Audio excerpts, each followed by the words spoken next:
Good evening, everyone. My name is Gilberto Curlango Rivera, and I'm the chair of this session. And well, I hope you are not tired because there is still more to come in this evening. And well, I'll continue with our agenda. And it is my pleasure to introduce Dr. Shahala Hosseini Bey as our next invited speaker. And Dr. Hosseini Bey is a senior lecturer at Griffith University in Australia, and her expertise is in the area of soil-plant interactions, research that she started during her PhD at Griffith University, where she studied soil biochemistry and forestry, obtaining her degree in 2012. So from 2012 to 2018, Dr. Hosseini Bey continued doing research at this same university and at the University of Sunshine Coast, also in Australia. And during this time, started to investigate the use of biochar as a soil amendment to improve soil fertility. From 2018 to date, she has been a senior lecturer at the universities of the Sunshine Coast, Central Queensland, also in Australia, and currently at Griffith University, as I mentioned earlier. Her extensive research also includes post-harvest food chemistry, and it has been published in more than 100 publications. So we are very thankful to have Dr. Hosseini Bey as one of our invited speakers. And with no further introduction, Dr. Shahala, please begin when you're ready.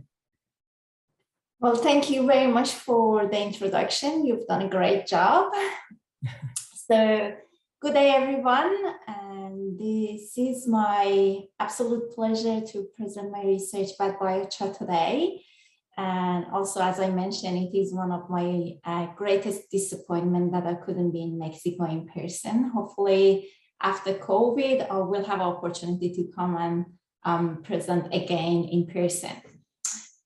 So the topic of my talk today is biochar and next generation of fertilizers. I'm a senior lecturer at Griffith University, as your host mentioned.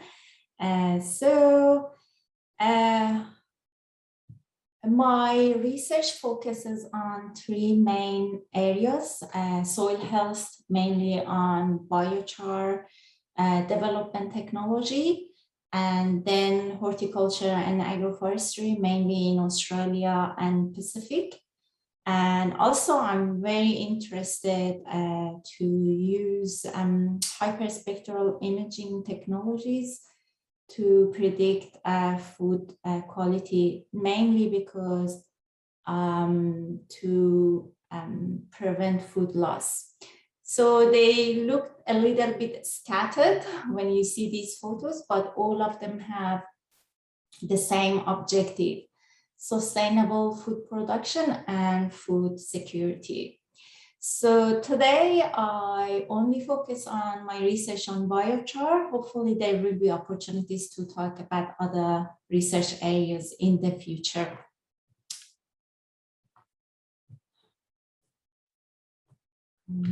Okay. So before I start my talk, I'd like to acknowledge my research team who've done the heavy lifting with the research, and today I'm presenting the work here practically. So some of them you see, they are now doctors, so being graduated. Some of them are still studying under my supervision. So why biochar? There are many benefits, known benefit about biochar worldwide. So if you search biochar in Google or Scopus, you see how many thousands of papers come up. So the known benefits include increasing carbon sequestration, because it's a stable carbon, as you know, mitigating greenhouse gas emission, decreasing fertilizer inputs, and improving crop yield. So my research focuses on decreasing fertilizer inputs as well as improving crop yield in the area of biochar. Just a quick question. Do you see my mouse when my cursor when I'm moving it around?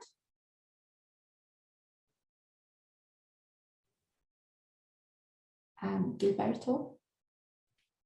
I'm sorry, say that again, please. Do you see my mouse or when I'm moving it around? Yes.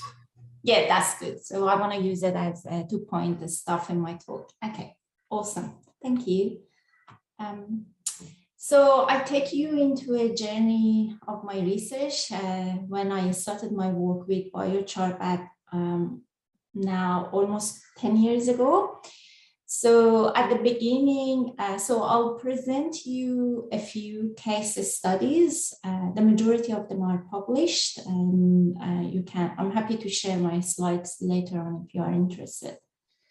So when I started my work with biochar, we used a high-rate biochar application in a macadamia farm. Macadamia farms are susceptible to soil loss, as you can see in the left figure here, image here.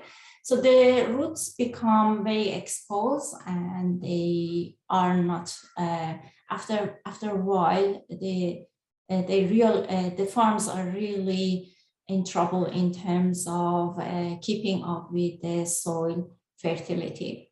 So what we did, we mixed biochar and soil and apply soil and biochar mixture on top of the ground floor in the macadamia farm.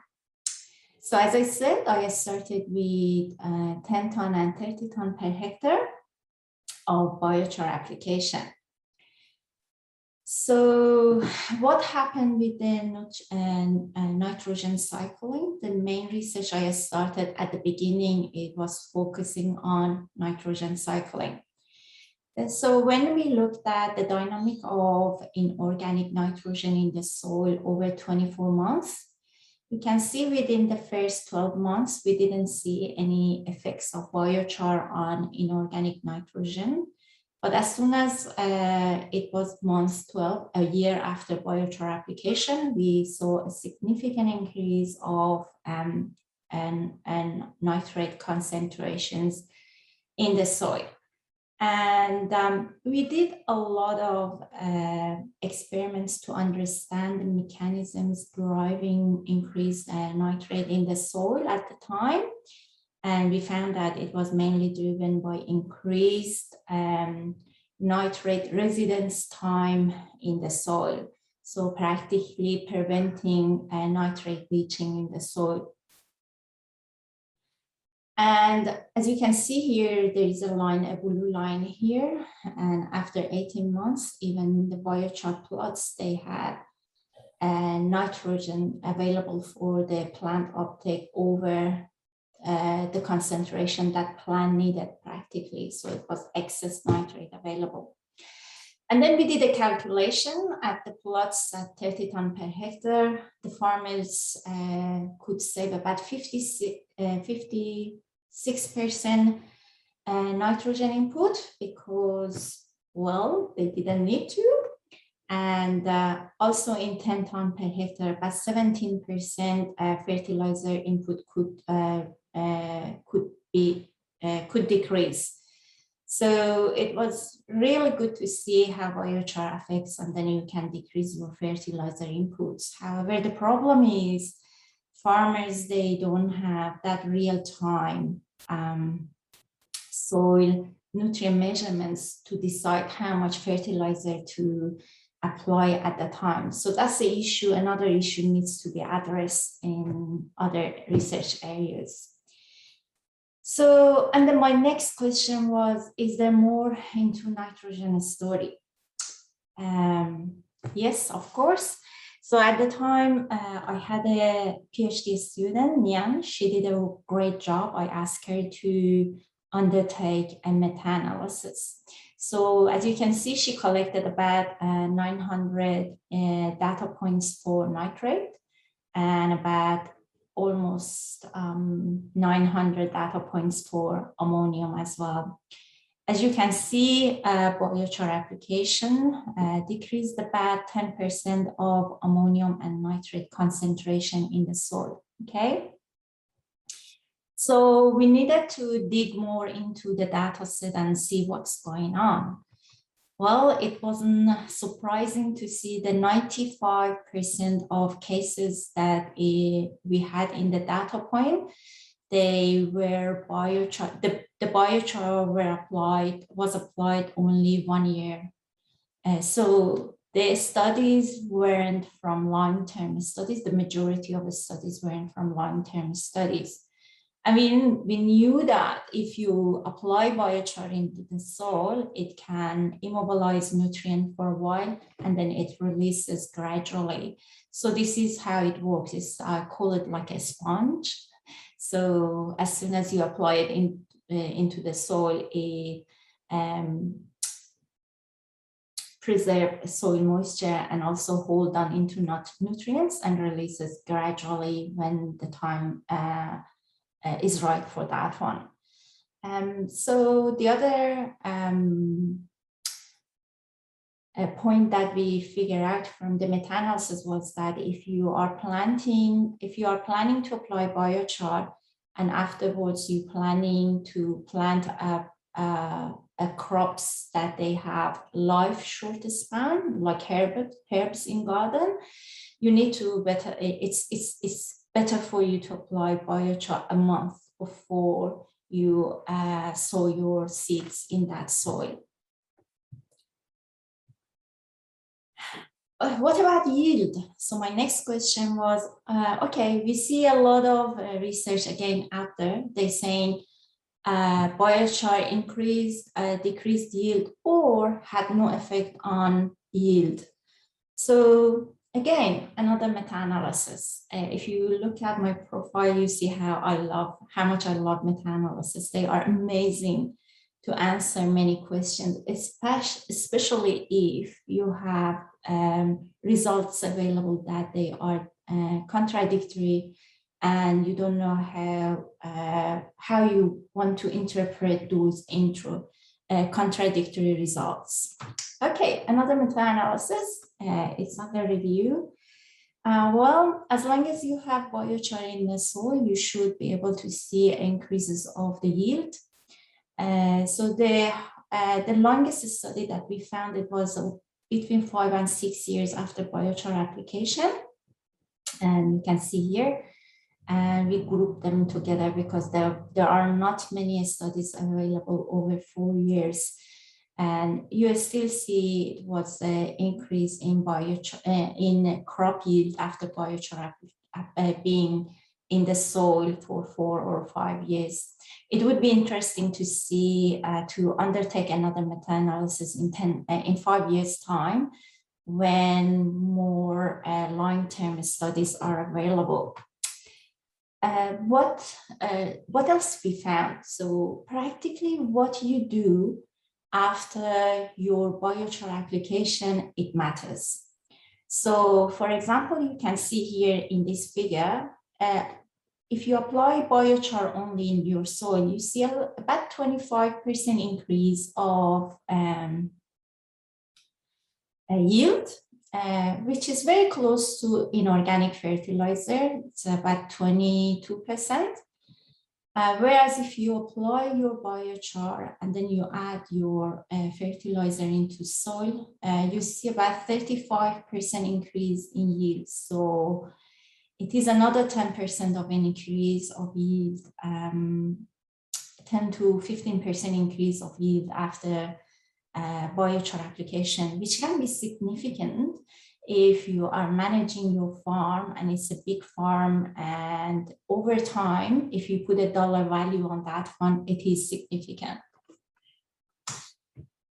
So the main findings of this meta-analysis, it was the biochar works to improve yield. Mainly, it performs better in very acidic soils, and it's better if you have a biochar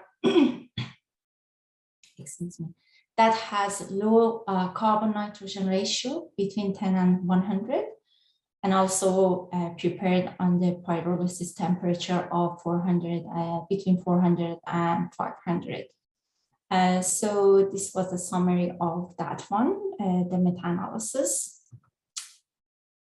But again, my question was, it didn't answer my question why some of the studies, they still show no effect of biochar on yield. So I present two results, two case studies about ginger and peanut here today to find out what is the missing link when researchers, they present the crop yield data after biochar application. If you wonder what my colleague is doing here, this is a macadamia farm that we applied biochar in 2012, and he's collecting macadamia nuts from the ground. Okay, in the peanut study, we found that well, up to after when we apply biochar within different rates, when biochar rate was about 3%, we could see an increase of yield. It was significant, and you can see here in the right, you had more peanuts than left one. So when we did the stat, it was significant. I didn't present the graph here. But when we applied biochar less than 3%, we didn't see a significant increase of the yield. But when we classified the grade of the peanuts, we found that the jumbo peanuts were much higher were in the pots that they had biochar compared to those ones that had no biochar.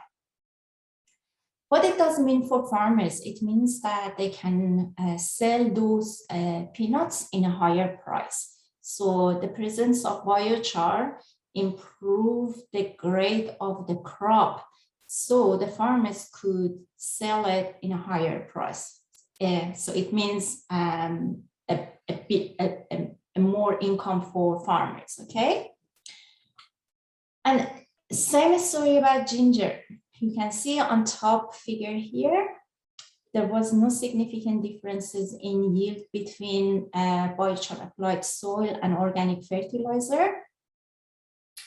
However, when we put a dollar value, when we classified ginger into 3 classes, premium, medium, and small grades, and then we put a dollar value, and you can see on in the bottom graph here that the biochar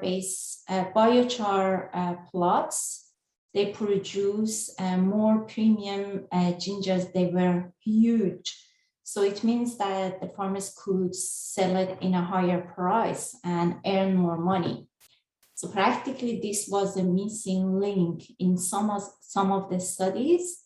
They looking at the yield like this one, and they say, oh, well, there was no effect of biochar on crop yield, but they don't look at the crop quality and dollar value after they sell it. So this was a missing link, and it was one of the findings that I was very proud when we found it. And Michael was my honors student when he did this experiment at the time.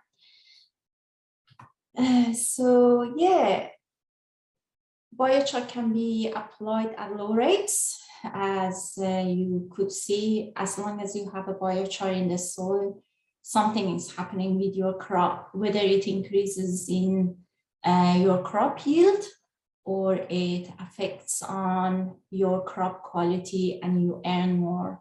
And also the other benefits can be decreased fertilizer inputs, so you don't need to apply fertilizer as much as you did before. So practically, it's really important what you do after your biochar application. The challenges, this is really interesting. From the very first day when I started my research with biochar, I knew that biochar is not economically viable, at least in Australia. It's expensive. So if I put into perspective for you, 1 ton biochar costs $1,600, whereas 1 ton inorganic fertilizer, it costs about $400. So it means that biochar costs about or 4 times it's 4 times more expensive than inorganic fertilizer. And in Australia, the farms are huge. So they usually manage with corporations, and they are huge, so 200 hectares or more. And then if you have 200 hectares and you are applying 10 tons per hectare biochar, and each ton is $1,600, you do the math, it's expensive. So it's not going to work, at least in some of the countries like Australia. So what was the solution to this issue? Well, so within the research, my research journey, we moved from very high rate biochar application to a very, very low biochar application to make sure it is economically viable, and also soil still benefits from the presence of the biochar. How did this happen? Well, my research led to creating next generation of fertilizers, which is biochar-based fertilizers, as you can see in the right side here in the image. And our group, in collaboration with other very intelligent scientists, we came up with a formula to develop a biochar-based fertilizer, and it can be pelletized like this one here, and can be easily applied to the soil. So this can address the problem of like conventional fertilizers. You know that they quickly release the nutrient in the soil, the conventional fertilizers, and we have a issue with the nutrient leaching of sites, especially in Australia. It's a big problem with the Great Barrier Reef on north side, when the nutrients are leached to the Great Barrier Reef, and the ecosystem now is in trouble. So it's really important. I'm sure you have other examples. I know examples, for example, in Mexico as well. So, but if you applying biochar-based fertilizer, you're applying carbon into the soil gradually. It's a very low rate biochar. It includes very low rate biochar. However, imagine you're applying carbon gradually into your soil. And if you think about Amazonian soils, they didn't become that black, fertile soil overnight, right? The people who live there, they dumped the ashes and biochar into the forest over time. So it happened over time. And this is a long-term game that we need to think about it. So we needed to find out how it works. Biochar-based fertilizers, yeah, we applied into the soil. And as you can see, it significantly increased nitrogen use efficiency. Again, it means less fertilizer needed in that soil. How it works, so if you apply fertilizer into the soil and biochar separately, the nutrient is released from fertilizer very fast. Some of those nutrients can be immobilized by biochar, and then so it means it prevents the leaching of those nutrients, and also it can release it over time. But as I said, high rate biochar application may not be economically viable in all countries. Whereas if you have a biochar-based fertilizer, it gradually releases nutrient and hence it prevents nutrient leaching, increases soil nutrient holding capacity. And as a result, it improves soil other conditions as well as like soil microbes and other organisms living in the soil. When we looked at how it improved soil nutrient holding capacity, so for example, potassium is a highly leachable nutrient in the soil.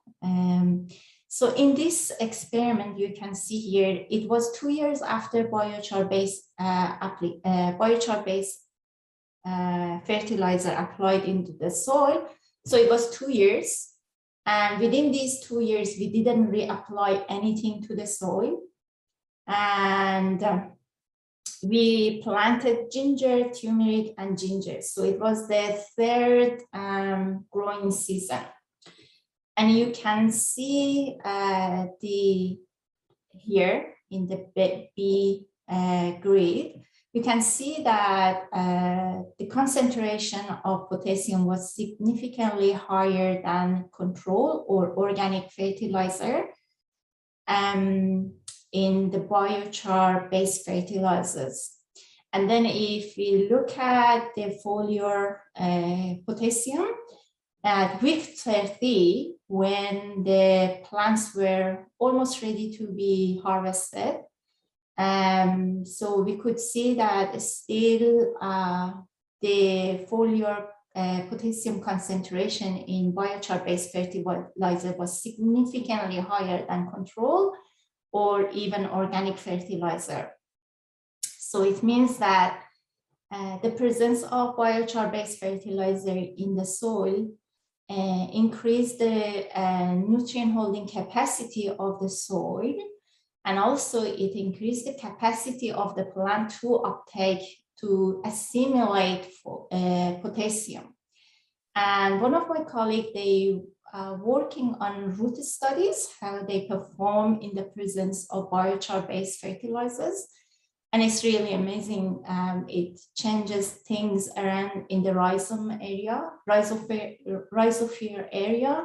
And as a result, it increases the capacity of the plant to assimilate more nutrients. That's a really interesting paper as well. I can ask my colleague to share if you are interested too. So biochar-based fertilizers, yes, they're working. They are now one of my favorite research area, because we need to develop it, make sure it works in all cropping system. How they work, they decreasing the leaching, improving nutrient holding capacity of the soil, and also they improve yield grade. As a result, you can see a decrease of your fertilizer input in the farm. And also you can have, if you are a farmer, you will have more farm income. So what are other options? So if you are applying biochar, what are other options that you can explore to decrease the cost of biochar applications? Oh, well, if you are a small scale farm manager or owner, you can produce your biochar. So these are very simple kilns that we develop in Papua New Guinea and Australia. And so farmers, they could use the farm waste. Like in Papua New Guinea, we used shells from the nuts. After cracking the nuts, the shells, they were used to produce biochar. In Australia, Michael was a farmer. He did his honors with me and then his PhD. He practically collected chicken manures from the farm and other farm waste and produced his biochar blend, which was really great. And you can see here is a drum that used. So practically, Michael, he develop his biochar-based fertilizer in his farm. So it was amazing to see how he operated. And practically, you can go very low tech if you are thinking, well, the kilns are very expensive or biochar is very expensive. There are ways to produce your own biochar. For example, in a farm in Bundaberg area in Southeast Queensland, I'm working with a farmer. He's very creative. Practically, he ditched a big hole in his farm and he dumped every organic waste he has from the farm. And when it's full, it ignites the organic matters and then cover the ditch. After 24, 48 hours, he has biochars. He was very creative to come up to do it this way. So if you're thinking to do a business with biochar, you may, if you have a farm or a space, you can decrease your cost of production. And the other option is to use a spot application. So in one of the research that we undertook, we applied a little bit of biochar-based fertilizer, as you can see here. It was very small amount, but it was where the seed were sold. So we didn't apply biochar everywhere, biochar-based fertilizer everywhere. So even this way, we decrease the biochar application rate even further. And also still we got the benefit of the presence of this biochar-based fertilizer in the soil. And it saved about 70% of the fertilizer input as well. So I forgot to put a reference for this. It's a book chapter. If you're interested, you can contact me and we can have a look at this book chapter for this research as well. So my next question, if you are in stable carbon biochar business, you need to look for other incentives. For example, in Australia, there are incentives like carbon farming, carbon credit, reef credit, or waste levies for farmers. So it means that, for example, if they produce biochar from their own waste from the farm, so they can apply for waste levies, and then they put that biochar into the soil, so they can apply for carbon credit. And then if the farm is very close to reef or waterways, and they show that the nutrient leaching decrease, so they can apply for a reef credit as well. So there are other monies that they can claim and bring to their farm, as well as the income that they're gaining from the farm crops. So if you are in this business, I'm not sure about Mexico or other countries, but there are incentives, I'm sure, in many countries available. So you need to think a little bit just beyond producing biochar and applying to the soil. You can increase the farm income other ways too. So business opportunities are emerging in Australia. So for example, some of farmers, they hire portable kilns, and when the harvest season is in the farm, they bring these portable kilns into the farm and they produce their biochar. And I'm sure it is a case in Australia, but I'm sure in other countries there are commercial biochar or some sort of biochar-based fertilizer in packages that you can buy. Commercially, they are available. In Australia, they are. I'm sure this is the case in other countries as well. Oh, well, I would like to thank my amazing collaborators to make this journey possible for me. And you should be able to pick a familiar face here, Dr. Fred Rebertson. She's, so some of you who listen to my talk today, you might know her or work with her. It is also a great pleasure to work with her. It's been always a great pleasure. She's a great collaborator and friend. And yeah, thank you so much for being patient and listening to my talk. I hope my accent wasn't very strong and I managed to talk slowly so you could follow my talk, and I'm happy to answer your questions now. All right. Thank you, Dr. Shahala, for this interesting talk. And we have time for questions, and please write them down in the Q&A box if you have that option, otherwise in the chat box. Yeah, okay, I can. Would you like me to read and answer the questions? Yeah, there are a couple of questions already, and you're welcome to read them. Okay, no worries, I can do it quickly. So Edgardo, I assume it's you, isn't it? As I understand, not all biochar is created equally. Its characteristics may change depending on the source material and the combustion process. Have you seen any differences on effect in plant depending on these two variables? Yes, this is a very, very valid point. So biochar characteristics can change based on feedstock you use, pyrolysis temperature, and also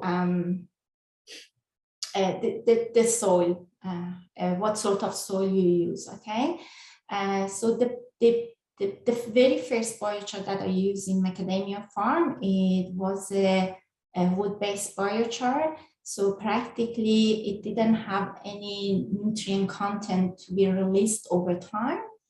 But as you saw, it could affect the soil nutrient availability over time.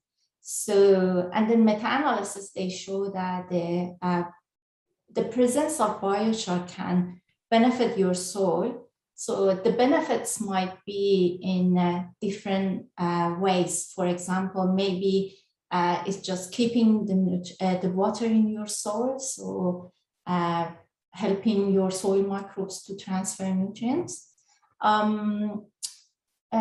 In terms of how they are affecting plant, so in the meta-analysis that we did, no matter what feedstock we use, we had an increase in crop, but depends on what sort of feedstock we use, the percentage of crop yield increase differed. I hope I answered your question. Fred, a question from Fred.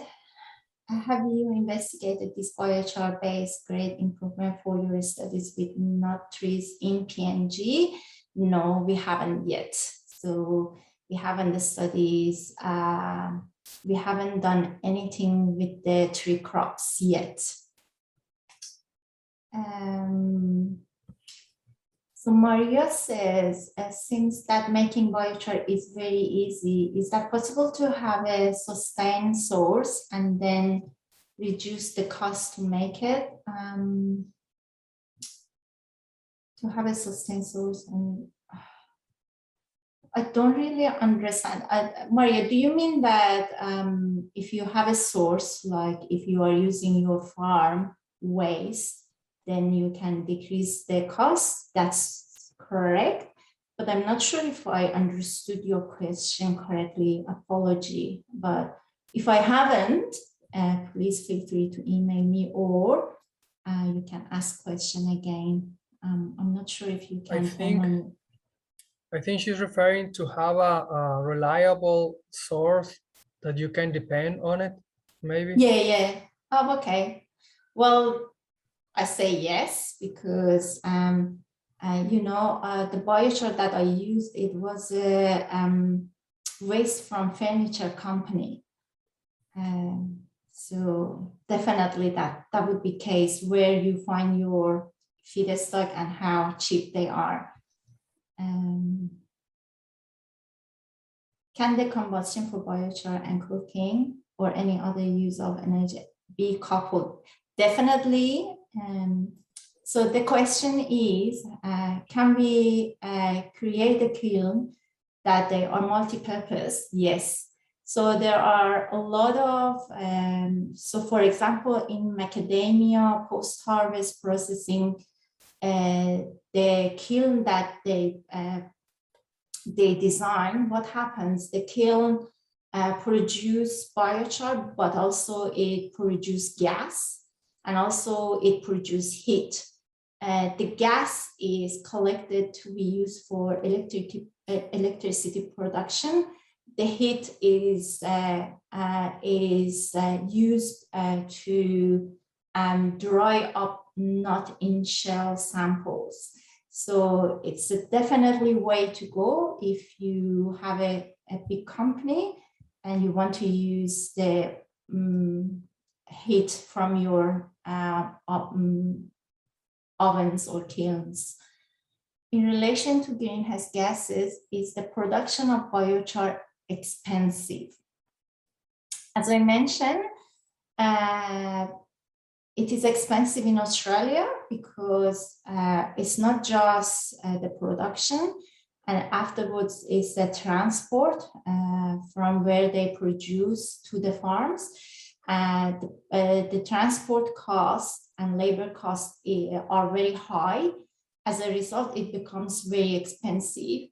But if you have a way to eliminate these costs or minimize these costs, then definitely it can be cost effective.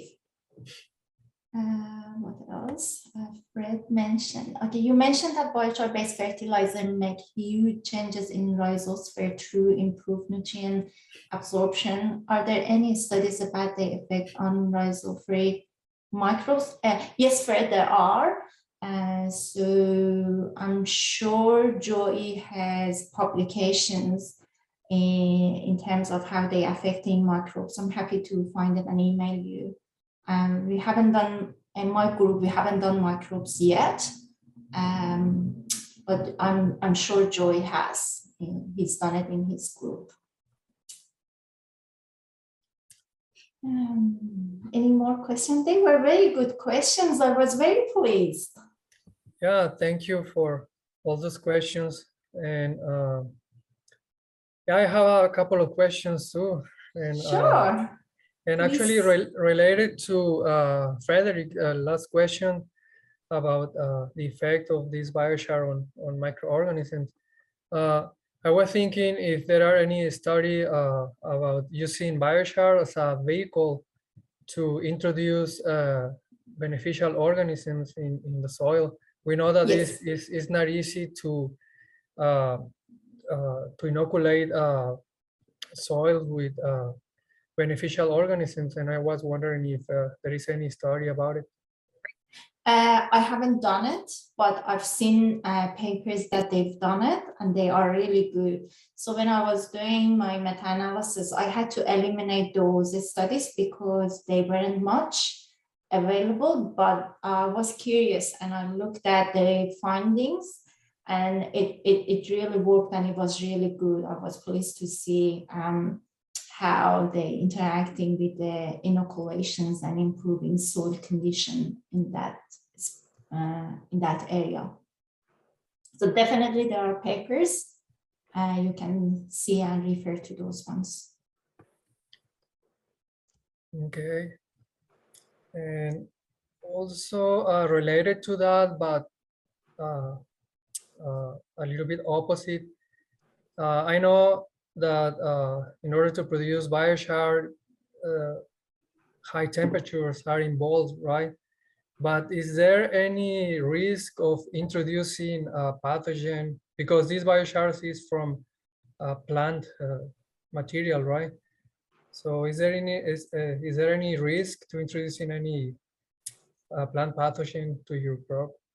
No, it goes very high. Everything dies practically, and it's very clean after pyrolysis has been done. Definitely, there is nothing a pathogen or something. So practically, one of my collaborators, one of my farmers, one of the farmers that I work with him, he actually produced biochar from his infested trees. So if he has an avocado tree or other trees that have been infested with a specific disease, or even ginger with the fusarium, he just dumped them into the kiln and produced biochar out of those ones.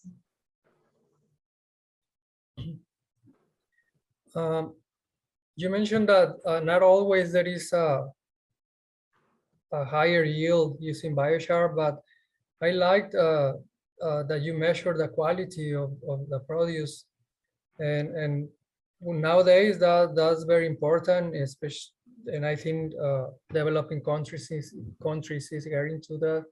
So I think that could be a good advantage for the use of biochar, even there is no difference in yield. Yeah, I've been talking to an avocado farmer recently, and he was telling me how it improved the quality of in terms of the size of his avocados. But I don't have a scientific results to back it up. It was just a conversation based on observation of the farmer. But I'm pretty sure within these 3 studies that we did, I'm pretty sure there are more that researchers, they're missing the point that biochar might have other benefits, side benefits in the system that just they've been overlooked. All right.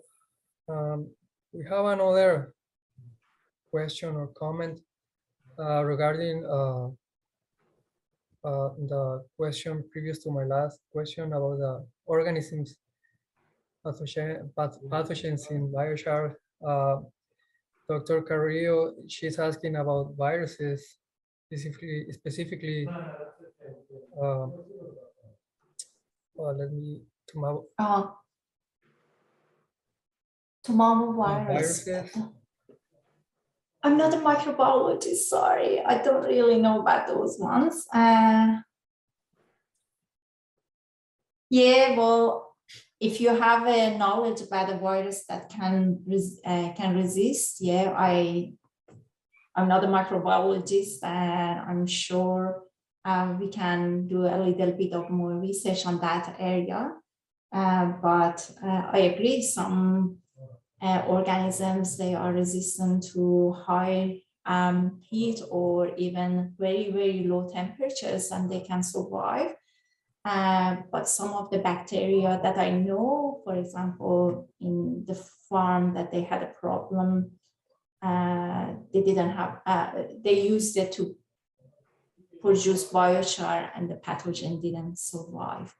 But I agree, some viruses, yeah, they are tough, aren't they?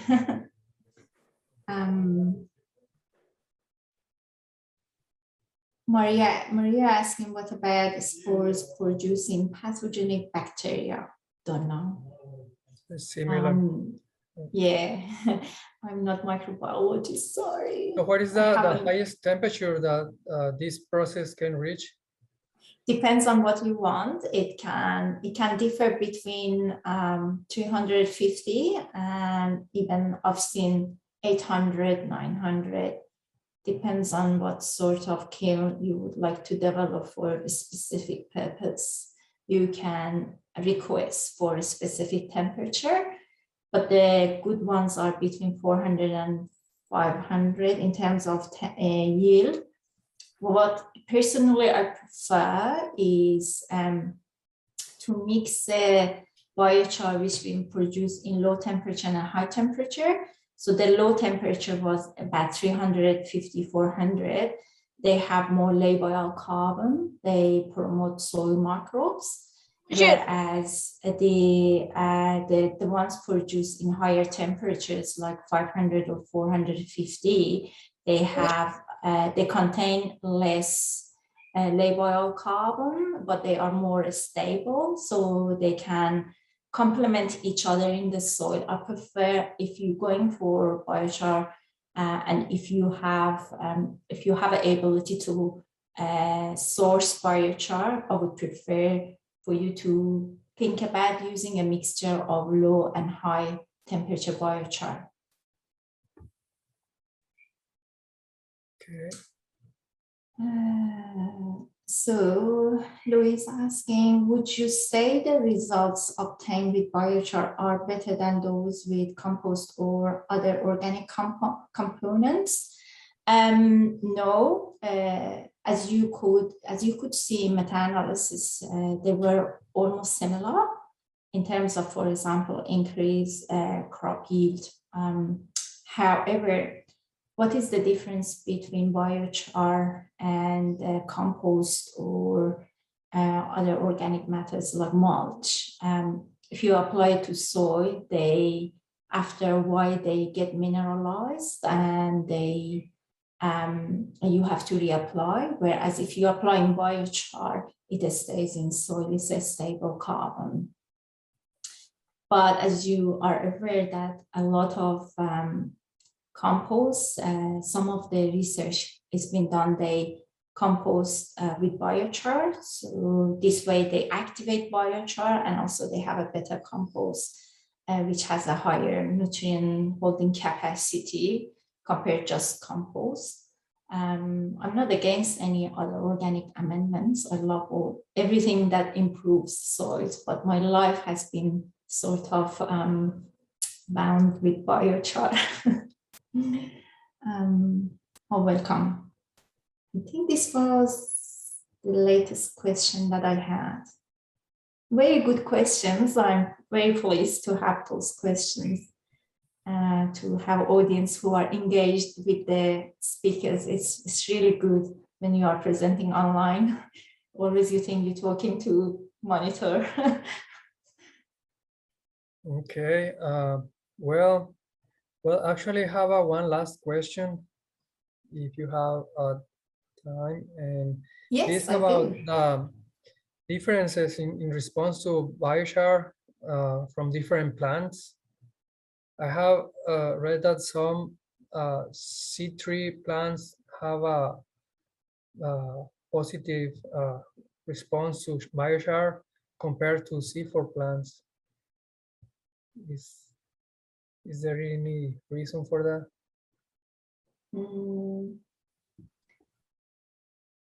I haven't done anything in that area, to be honest. I haven't really separated C4 and C3. Don't know, sorry. Something we can do a little bit of research on that one too. Okay. Well, if there are no more questions, we really appreciate your time, and we have enjoyed having you here. And thank you very much for sharing your research with us. And yeah, thank you. Thank you very much for having me today here, and it was a pleasure to present. Enjoy the rest of the conference, and I hope that next time we can meet face to face. Yeah. We'll keep Bye for now. Bye.